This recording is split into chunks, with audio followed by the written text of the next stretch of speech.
Medienos skiedrų produktų tipai. Medienos skiedros yra nevienalytis produktas, gaminamas iš susmulkintos, neapdorotos medienos. Biokuro gamybai naudojamos įvairios medžio dalys, išskyrus kelmą. Priklausomai nuo biokuro gamybai naudojamų dominuojančių žaliavų, tokių kaip medžio kamieno dalis, žievė, šakos, lapai ar spygliai, ir nuo kokybinių rodiklių, tokių kaip drėgnis, peleningumas, frakcijos dydis ar priemaišos, Baltpool biokuro biržoje medienos skiedrų produktai skirstomi į šiuos tipus: SM1 ir SM1V, SM2, SM3D ir SM3 bei SM4.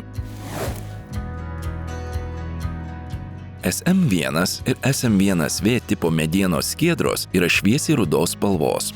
SM1 skiedruose dominuojanti žaliava yra malkinė kamieno mediena. SM1V skiedruose medienos pramonės liekanos.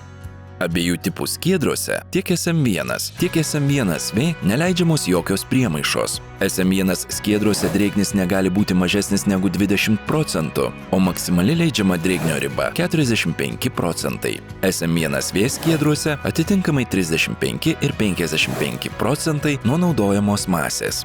Abiejų tipų skiedrų peleningumas negali būti didesnis nei 2% nuo sausosios masės.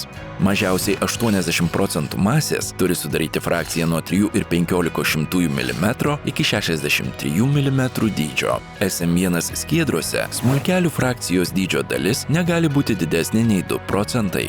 SM1V didesnė nei 5%.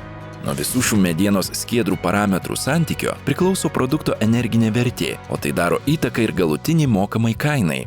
Svarbu atkreipti dėmesį, kad medienos skiedruose negali būti durpių, šiaudų ar kitų nemedžio kilmės priemaišų. Produktui pagaminti negali būti naudojama dažyta, lakuota, klijuota, impregnuota ar kitaip chemiškai apdorota mediena.